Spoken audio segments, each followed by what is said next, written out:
एक दौर था जब देश का रियल्टी सेक्टर सातवें आसमान पर था। ये बात करीब 10-11 साल पुरानी है। बिल्डर मनमानी कीमत मांगते थे, कायदे कानून कुछ थे नहीं। फिर रियल्टी का गुब्बारा फूट गया, बिल्डर बर्बाद हो गए। बिल्डरों के लिए कर्ज का बोझ, डिफॉल्ट, कोर्ट, रेरा और जेल का दौर आ गया। सेक्टर औंधे मुंह गिरा और दाम जमीन पर आ गए। अब कहानी इसके आगे की है। रेरा की सख्ती के बाद रियल्टी में फिर रोशनी की किरण दिखनी शुरू हुई है। अभी इस सब को ज्यादा वक्त नहीं हुआ है, बस 2-3 साल में थोड़ी तस्वीर बदलनी शुरू हो गई है। बाजार में घर खरीदने वाले लौटे तो इन्वेस्टर्स के मुंह में भी पानी आ गया। आगे की सुनहरी तस्वीर के सपने आने लगे भाई उनको। तो भाई कमाई की आस में नोएडा के राहुल ने गोदरेज प्रॉपर्टीज पर लगा दिया मोटा पैसा। कोविड के दौर में वर्क फ्रॉम होम के चलते बड़े घरों की बढ़ती डिमांड के आंकड़े उन्होंने पकड़ लिए थे।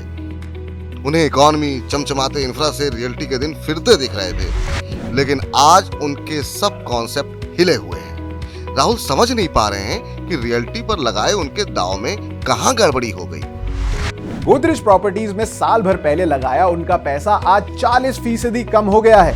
कहां तो वो सोच रहे थे कि साल भर में मोटा पैसा हो जाएगा, और कहां अब लग रहा है कि कहीं और लॉस ना उठाना पड़े। तो रियल्टी सेक्टर की ही गाड़ी फिर अटक गई है या गोदरेज प्रॉपर्टीज में ही कुछ दिक्कत है?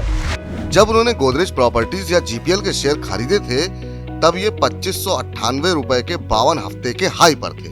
अब ये 40% गिरकर 1562 रुपए के करीब हैं। राहुल क्लूलेस हैं। परेशान राहुल ने गाड़ी उठाई और अपने फाइनेंशियल एडवाइजर अंकित के पास पहुंच गए। राहुल ने पूछा, आखिर गोदरेज प्रॉपर्टीज का शेयर इतना गिर क्यों गया है? अंकित कहते हैं कि इसके पीछे कुछ फैक्टर्स हैं। वे कहते हैं पिछले साल अक्टूबर में ये रिकॉर्ड पर पहुंच गया था। इससे इन्वेस्टर्स को मुनाफा वसूली करने का मौका मिल गया। दूसरा, दिसंबर तिमाही में एफपीआई डीआई ने अपनी हिस्सेदारी 0.4% कम की है। अंकित कहते हैं कि कंपनी के कुछ फैसलों से निवेशकों में चिंता पैदा हुई है। मसलन डीबी रियल्टी में गोदरेज का निवेश इन्हें डरा रहा है। कंपनी ने 400 करोड़ रुपए के डीबी रियल्टी के वारंट्स लिए थे। झुग्गी झोपड़ियों में रहने वालों को घर खरीदने के लिए 300 करोड़ रुपए का निवेश की डील भी हुई थी। एक चीज और निवेशकों को मायूस कर रही थी। तीसरी तिमाही में गोदरेज प्रॉपर्टीज का सेल्स वॉल्यूम घटकर 22 लाख वर्ग फुट पर आ गया था। इससे पिछली तिमाही में यह आंकड़ा 36 लाख वर्ग फुट था, यानी बिक्री घटी है। राहुल ने पूछा कि क्या गोदरेज प्रॉपर्टीज का ऐसा ही हाल रहने वाला है? अंकित कहते हैं, कंपनी से जुड़ी बुरी बातें तो तुमने सुन ली, आओ जरा आप कुछ अच्छी बातें भी जान लो। तो कंपनी पूरे देश में 18.6 करोड़ वर्ग फुट एरिया पर काम कर रही है। कंपनी के 81 प्रोजेक्ट्स चल रहे हैं। तीसरी तिमाही में भले ही सेल्स वॉल्यूम घटा है, लेकिन बुकिंग वैल्यू बढ़ी है। ये पिछले साल इसी तिमाही में 1488 करोड़ पर थी, जो इस दफा 1541 करोड़ रुपए हो गई है।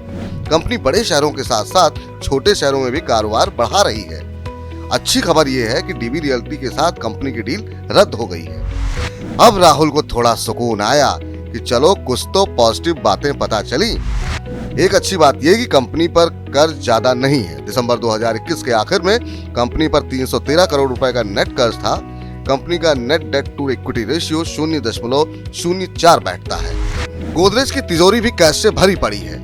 कंपनी के पास नकद 636 करोड़ रुपए हैं।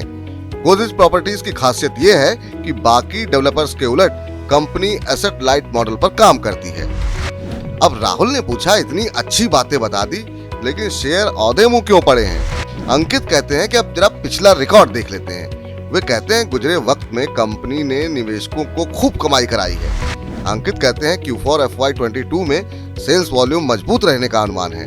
कंपनी के 3 तिमाही से नतीजों में सुधार भी जारी है। ब्रोकिंग फर्में भी गोदरेज प्रॉपर्टीज को लेकर बुलिश हैं। मोतीलाल ओसवाल सिक्योरिटीज के मुताबिक मजबूत लॉन्च पाइपलाइन से FY23 प्री सेल्स में 23% की बढ़ोतरी संभव है। वहीं ICICI सिक्योरिटीज का मानना है कि FY23 में FY21 के प्री सेल्स बुकिंग को पार कर सकती है कंपनी। अब राहुल के दिमाग में गोदरेज प्रॉपर्टीज को लेकर तस्वीर बहुत हद तक साफ हो गई है। अब डेट इक्विटी रेशियो क्या होता है, इसे समझने के लिए आप देखिए फॉर्मूला गुरु।